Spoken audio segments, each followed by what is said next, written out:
Grace and peace. I apologize to you all.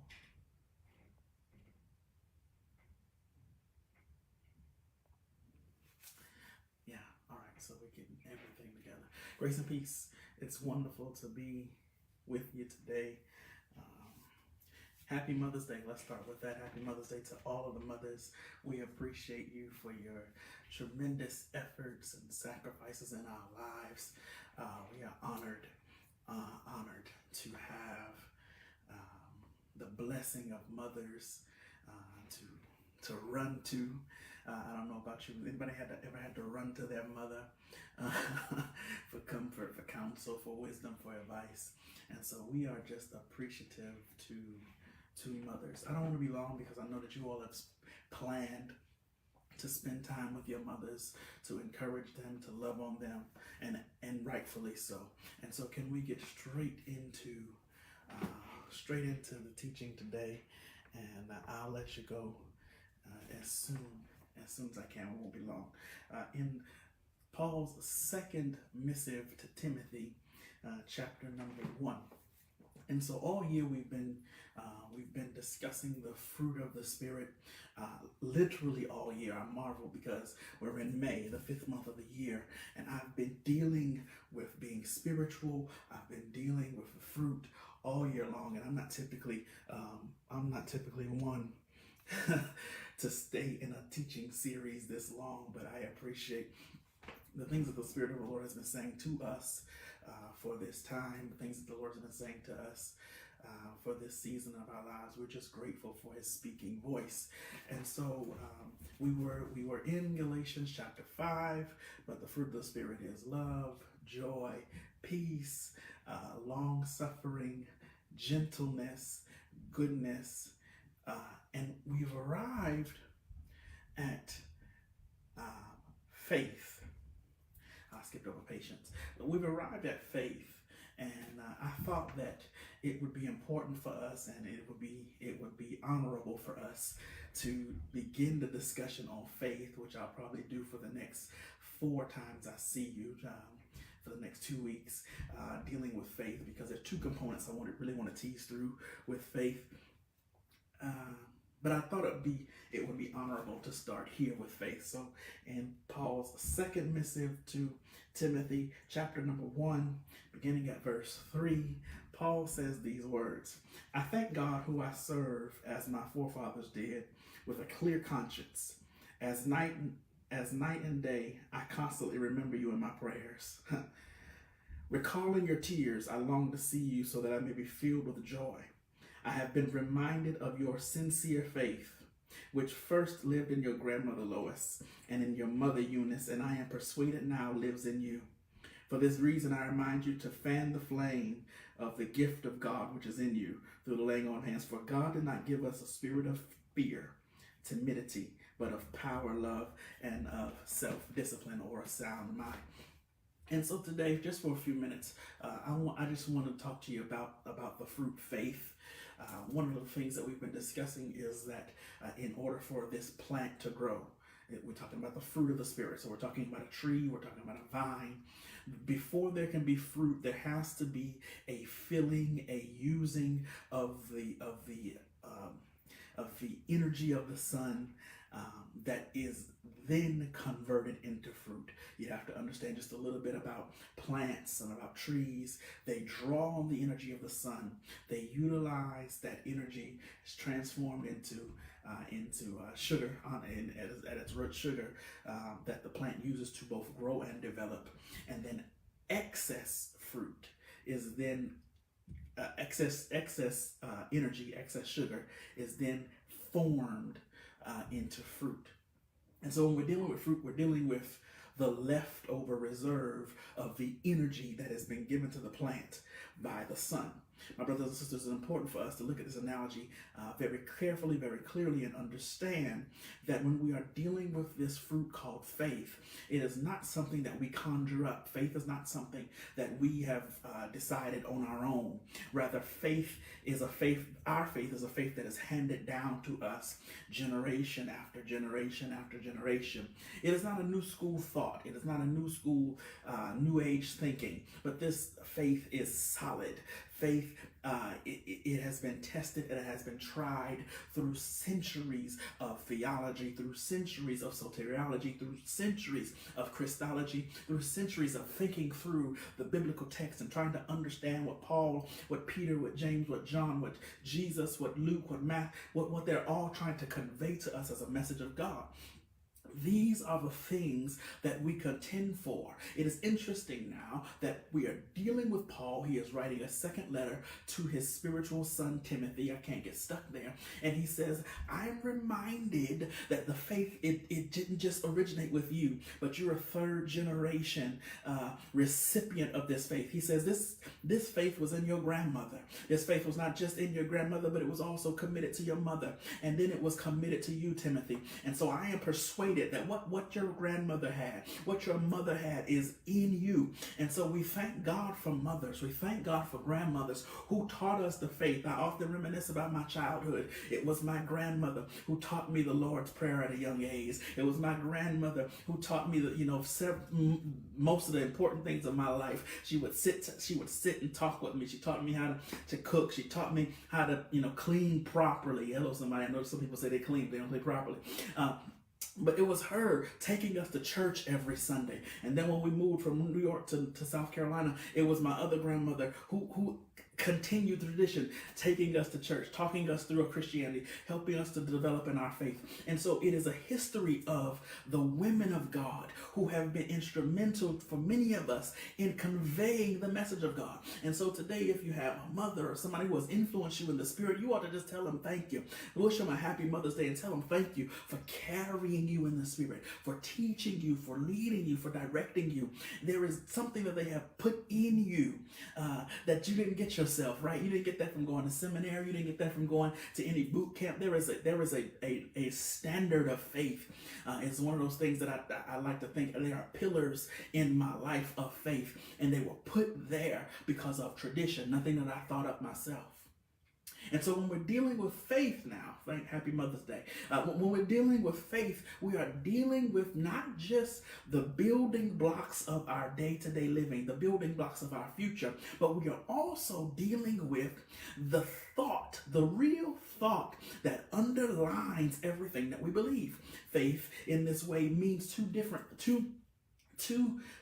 things, but they're complementary. It is what I build my life on. It is the thought process. It is the doctrine that I build my life on, but it is also from that doctrine that gives rise to my belief, that causes me to go into a world and live my life in such a way that people, most people, they're like, where did that come from? I learned to pray for people who despitefully use me from my faith. I've learned to trust in the name of the Lord because of my faith. I've learned to smile even on a dark day because of my faith. I have learned to set aside 10% for God because of my faith. It is my faith that fuels my actions. And so the fruit of the Spirit now is faith. It's not just belief, right? When we start talking about, and I'm almost done, I'm gonna let you go so you can honor your mothers today. When we're talking about faith, it's speaking from my background, when we're dealing with religion, when we're dealing with religious thought, one of the things that we say is there are three main components to religion. It is the rituals of the religion, the myth of the religion, and the symbols of the religion. And of those three, I've decided that the myth is the most important thing. And I'm not saying myth as in fantastic belief or fantastic story or unbelievable story, but what I mean is the underlying story of the tradition. That's the myth. And so it is that myth, it is that story that fuels the flame for our rituals. Indeed, when we start doing the Lord's Supper takes us back to Calvary, and Calvary takes us back to Passover, right? And Passover really should take us all the way back to the garden where the Lord covers Adam. There's a repetition of the myth in our rituals. The symbols, they stand out to us and they help us to understand the message of our myth. The myth is the faith. And so before we can start talking about faith without works being dead, before we can start talking about without faith it's impossible to please God, and by faith he does this and by faith he does that, we have to understand what it is that we believe. And so if I give you a pill to swallow on this Mother's Day, something for you to think about in your spare time on Monday till I meet you again on Tuesday night, it's what do you believe? What is the faith as you understand it? What do you believe about God? What do you believe about Jesus? What do you believe about the Holy Spirit? What do you believe about the Bible? Right? Those things are very important for the shaping of your faith. If you believe that this is just a history book, I've talked to Christians, that's just a book. They don't place any value on the Bible. They place value on their day-to-day experience with God. We have believers like that in this. I've sat and talked with people like this, and it's interesting to me that somehow the Bible was good enough to introduce them to Christ, but it is not good enough for them to live their lives. And we have other believers who believe that every word of the Bible must be followed to the letter. And I laugh with, probably more at those people than with them, because I've not seen them slay a sheep or a cattle or a pigeon or a turtle dove anytime in my life, right? What you believe becomes the framework of your life. And so you have to spend time thinking about what you believe. My brothers and sisters, I'm a part of a church, a part of a fellowship of churches. We have 13 tenets, what we call them tenets of faith, 13 doctrinal statements that we say that we believe as a church. It's funny to me because we test people on these things when they decide they want to be ministers, and most people don't even have a clue what their church believes. Which is why our church mission statement and vision statement is on our website. If you don't know what your church believes, you should go check it out and familiarize yourself with what we believe. But there are just certain things that I believe. I believe if you go to work and save money and don't spend more than you make, you can get out of debt. I just believe that, right? That frames how I shape my life. What do you believe about your faith? What do you believe about God? Once you have a base, a substratum of what you believe, I'm done for the day, it then fuels how you interact with the world. What do you mean? I'm quitting. I wanted to start with this story, but I'll leave you with this. When I was in high school, my senior year in high school, I was a bit of a nerd. Most people know that. I was on the SAT team. I was on the math team. I was on the academic challenge team. All these brainiac kind of things. I will never forget, in my senior year of high school, my picture is actually in the newspaper in my hometown, because that year I participated in the math team, and we were at the tournament in Florence, South Carolina, and I am credited, thank you, for winning the tournament because I came up with the answer we needed in the last round of the tournament. It was easy for me to come up with because in the 12th grade, I had a teacher by the name of Miss Berry, and Miss Berry taught us certain things about a triangle. I'm closing now. Miss Berry taught us that in a right triangle, if you know two of the three sides are either 3, a 4, or a 5, if it's a right triangle, and you know that one of the sides is 2 or 3, a 3, a 4, or a 5, then no matter which of those two they give you, you can always guess the third. That was a principle that she taught us. That is the myth of geometry and mathematics, is that if you're dealing with a right triangle, if you have two of the sides and either of them is either 3 or a 4 or a 5, you can guess the other side. It's called a 3, 4, 5 triangle. And so we're sitting in a competition for something that I had learned in a classroom, and the last question of the competition, the one that would decide which team won, is a question that dealt with triangles, and it was coming up with a solution for the third side. Well, they had given us two sides. It was a right triangle, had that piece of information. And they'd given us two sides. I don't remember which two they gave us. But because of what I believed about what I was taught, it was nothing for me, like literally to come up with the answer in a matter of seconds. And that won the competition. I'll never forget that, because I always attribute it to how well I learned the principle in the classroom. Faith is that moment in your life. Faith is a principle that you have to use when you interact with the world as you leave your homes. Because the world will test you. Your friends will test what you believe. You might not understand what I'm saying, but the truth of the matter is, every day you go to your job, I chuckle because when I'm dealing with difficult things at my job, my supervisor says, "I know, but you didn't lose your mind. You didn't go out of character because you and Jesus walk together." And I laugh because he uses my faith, he uses my profession of faith, and says things like, "I know you didn't fly off the handle." And the truth of the matter is, because I believe what I believe, it keeps me from participating in some of the things I used to participate in, from having some of the appetites that I used to have. It is because of the system of belief, because of a base of faith. And so, my brothers and sisters, you have to figure out, as you journey through life, what you believe. Why do you go to church? Is it just because mama went and grandmama went, so when you go? Why do you pay your tithe? Is it just because it's what the preacher said, it's what your grandmama said, it's what your mama said, so you do it? The scripture says something very interesting to me. It says to us, anything we do without faith is a sin. And you ain't got to believe me. I would never lie on the Bible, but it's in there. And so what the Lord is trying to convey to us is that everything you do in your life must be done as a faith move. I do it because my faith says so. I pray because my faith says I have an audience with God. I give to those who need because my faith said God is going to take care of me if I take care of others. Because of my faith. And it is my faith that has caused me to grow as a person. It is my faith that has caused me to grow as a father. It is my faith that has caused me to grow as a friend, as a son, as an under shepherd, as a pastor. It is my faith that fuels my growth. And to my brothers and sisters on this wonderful Mother's Day, I want you, after you've taken mom out and showered her with gifts, or maybe you're you got a newborn at home and you got to tend to them. Maybe you're a new mother again. After you've done the things that you got to do, take some time and begin to think about what you believe. It is important to know what you believe. My brothers and sisters, and Paul writes. He writes to Timothy, he says, I am encouraged because I know that your grandmother was a faithful woman.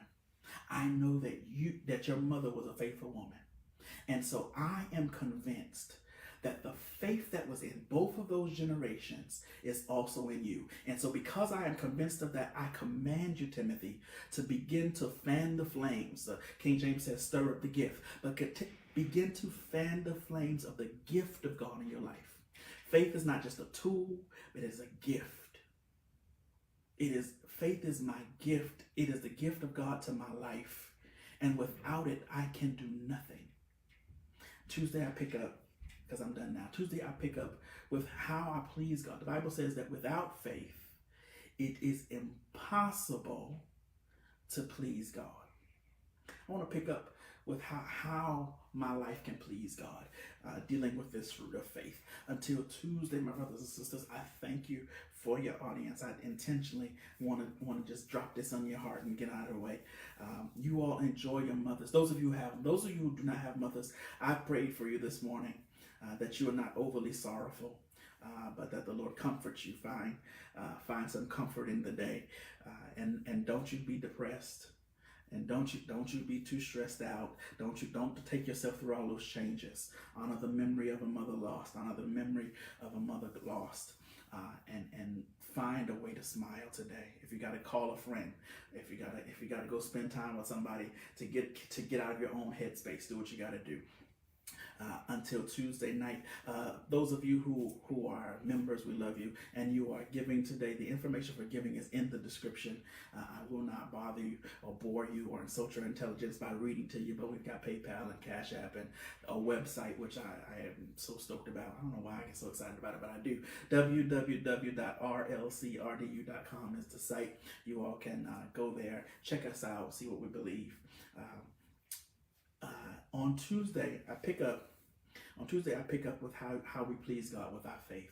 Today was kind of our Mother's Day faith introduction. But I want to talk to you about what Paul said. He says, without faith, it's impossible to please God. And so I want to talk to you about whether or not your life pleases God on Tuesday.